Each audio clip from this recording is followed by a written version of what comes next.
Hello students, welcome to third lecture of biomolecules. In previous lecture we were discussing about the glucose and the structure of glucose were complete. Now let's talk about some more details about the glucose and then we will move on fructose. So as discussed in previous lecture, this is the structure of glucose and arrangement of different groups attached with chiral carbons of the glucose are as mentioned here. So same type of structures will be observed for other monosaccharides as well. So main difference will be arrangement of reactive groups, as we can see here, OH and H with carbon 2, 3, 4 and 5. So carbon present at the center, all of them are chiral carbon because they contain different type of attachments. So these carbons are main reason for different type of structures or different type of monosaccharide molecules. That means if you change the arrangement of these groups, that means as you can see in second carbon, OH group is mentioned on right hand side. So if you change it, then you will get one other type of saccharide. That means if we place OH here and hydrogen here, then it is different molecule. It is not glucose now.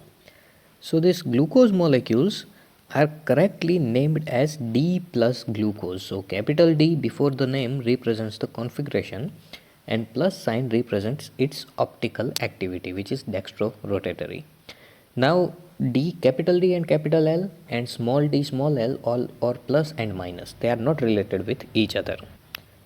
Small d and L or plus and minus signs represents optical activity. D represents dextrorotatory or plus and L represents levorotatory or minus. Whereas capital D and capital L are indicates of the relative configuration of particular stereoisomer of a compound with respect to configuration of some other compound, configuration of which is known. That means if you know one compound and the second compound has same type of arrangement, that means same type of set of reactive groups but with slightly different arrangement in spatial arrangement configuration, then they will be represented as capital D and capital L. So for that you need one known compound, okay, one known compound with its spatial arrangement. So in case of carbohydrate, this refers to their relation with particular isomer of glyceraldehyde. Now glyceraldehyde is one chiral compound. So glyceraldehyde contains one asymmetric carbon atom and exists in two enantiomeric form as shown below. So as we can see here, we have two different glyceraldehyde molecules. Both of them are glyceraldehyde.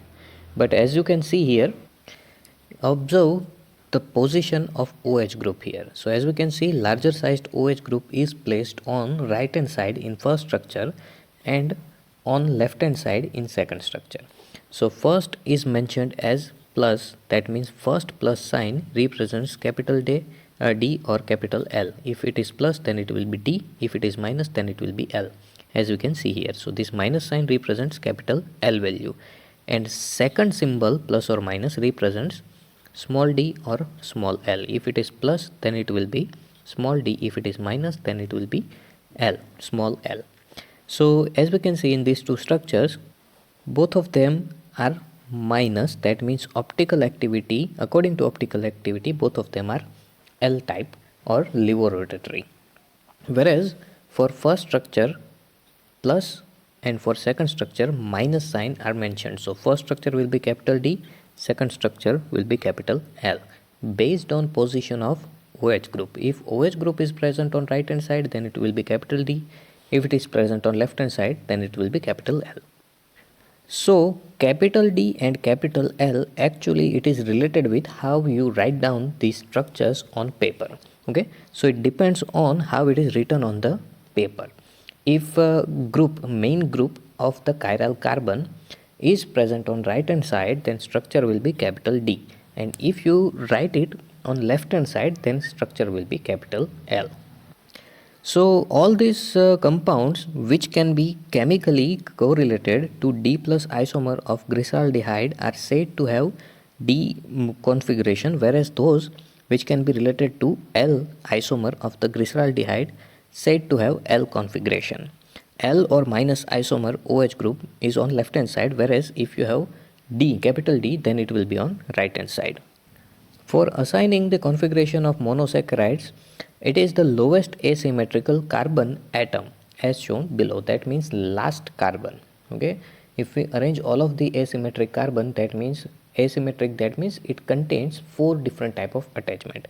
As for example, we know that carbon has 4 valencies, or it can form 4 bonds with 4 different atoms. So suppose we have this type of arrangement. On one side carbon is attached with, let us say, A, second attachment is with B, third attachment is with C type of group, and next attachment for D type of group. So as we can see, this center carbon contains 4 different type of attachments. So this carbon is called asymmetric carbon. All of the bonds are with different type of groups. So these groups may be atom or reactive functional group, or that means multiple atoms. So if attachments are with different groups, then it is called asymmetric or chiral carbon. So to denote capital D or capital L, we have to concentrate on last chiral carbon or asymmetric carbon. That means, as in plus glucose, that means this plus sign represents small d. That means optically it is dextrorotatory. So OH group on the lowest asymmetric carbon is on the right side, which is comparable to D plus glyceraldehyde. Now this plus sign for glyceraldehyde again represents small d. That means both of them are dextrorotatory, their optical activities. But arrangement of OH group, as we can see in this plus glyceraldehyde, OH group is mentioned on right hand side, so it will be capital D. And similarly we have 1, 2, 3 and 4 asymmetric carbon in glucose. So which of these carbon will be selected to represent capital D or capital L? So answer is last asymmetric carbon. So last asymmetric carbon has OH group on right hand side, so it will be capital L. That means if you have structure like this, H group on right hand side and OH group on left hand side, then this glucose structure will be L plus glucose, where L represents the functional group on last asymmetric carbon is present on left hand side, and plus sign represents optically it is dextrorotatory, that means small d. Now next point is cyclic structure of glucose. Now you may wonder, we saw this type of structure, chain structure for glucose in multiple different representation. Even in other units these type of glucose structures are mentioned. Then why it is mentioned as cyclic structure now? So problem is with some kind of practical data. Certain practical data do not support chain structure of glucose. So which of these are, let us see in this example.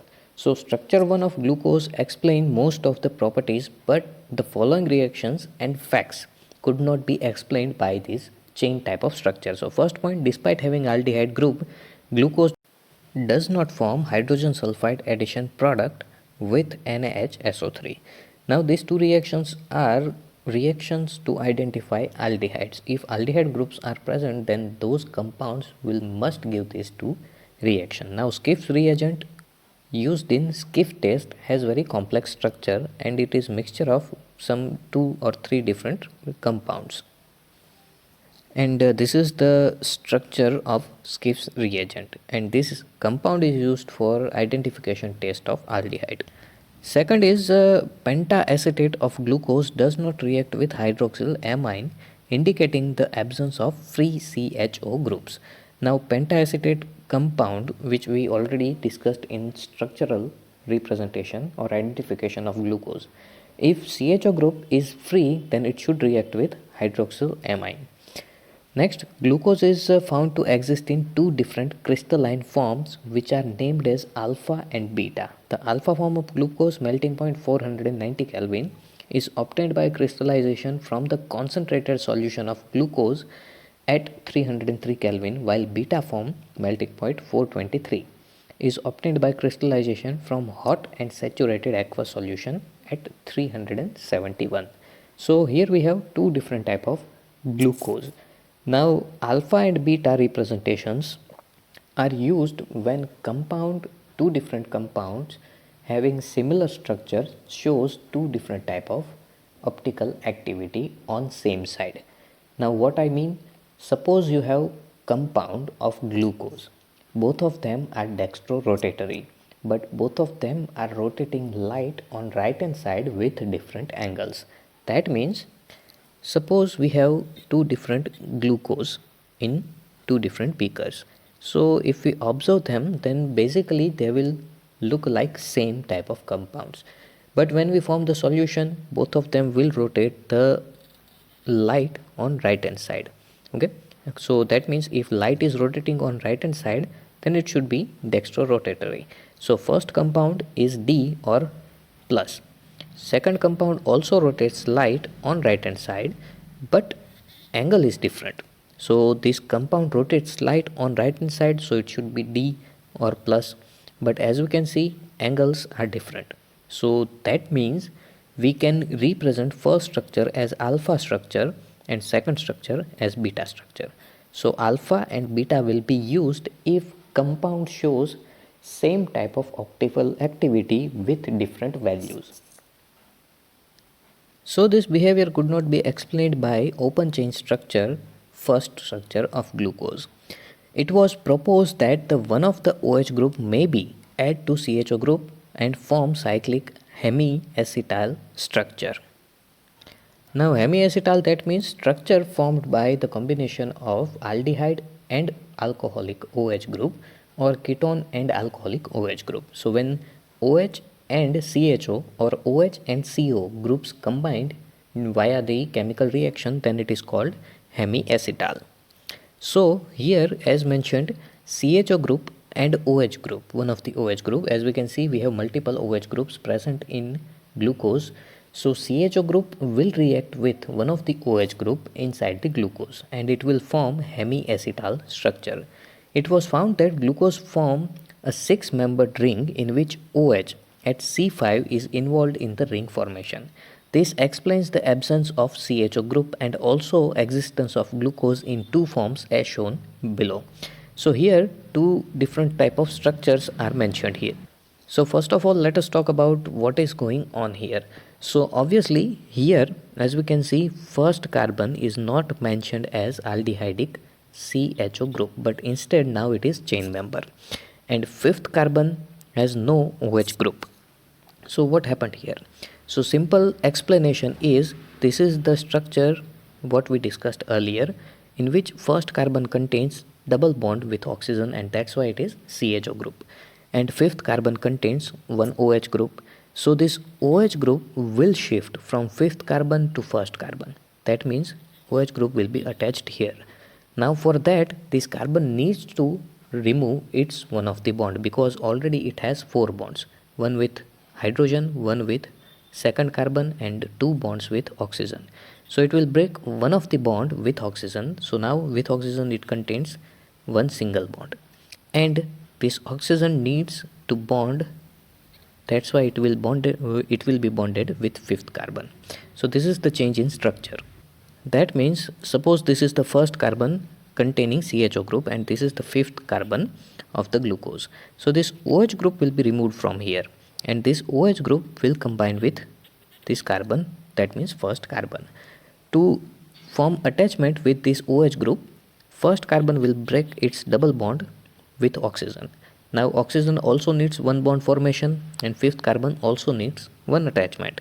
So oxygen will be attached with this fifth carbon like this and you will get a ring in which first carbon to fifth carbon are present. And we have 5 carbons and 1 oxygen as a member. So you will get 6-membered ring. And in this 6 member, 5 are carbons and 1 is oxygen. So this is going on in these structures. But alpha and beta form, how can we represent these two different forms? So as mentioned in this case, our last chiral carbon is already used. Okay, so now we have to concentrate on first carbon, which is our new chiral carbon. So as we can see, if OH group is present on right hand side and in second structure it is present on left hand side. So All the other structures are similar. Remaining structure is same in both of these form. So first OH group on right hand side is alpha and OH group on left hand side is beta structure, and both of them slightly changes their chemical and optical reactivities as well as physical reactivities, because as shown in previous point their melting points are different, so it is change in physical property. Their chemical properties are slightly different, that means their reactivities will be different from each other. One of them will be slightly more reactive in certain reactions and second one will be slower or faster in other reactions, and optical activity wise they shows some difference as well. And if you observe the members in chain, then obviously this first carbon, then second, third, fourth and fifth, 5 carbons are ring membered and oxygen is also ring member, whereas this sixth carbon is not a member of ring but it will be present as substitution on the ring, and this substitution is attached with fifth carbon.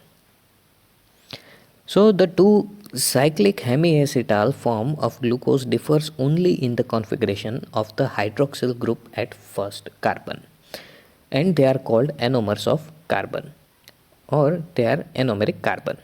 That means carbon before aldehydic carbon before the cyclization. Such isomers, that is alpha form and beta forms, are called anomers.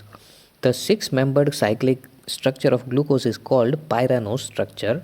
Alpha or beta, both of them are same. Six-member ring with oxygen, it is called pyranose structure from the name of compound pyran, which is mentioned here. So as we can see, we have six-membered ring containing 1 oxygen and 5 carbons. Pyran is a organic compound and 6-member structure. Cyclic structure of glucose is more correctly represented by Howard structure as given below. So as we can see, in this case we have proper hexagonal shape of 6-membered cyclic rings, and only difference in these two structure is position of OH group on first carbon. In this case we have below the structure, in this case we have above the structure, and remaining structure will be similar. Okay, no change in remaining structure. So first is called alpha if OH group is below the surface or it is bottom side, and if it is mentioned on top side then it will be beta structure. Remaining properties will be discussed in later portion. If you find any difficulty up to this point, feel free to ask, and next lecture we will discuss about fructose. Thank you.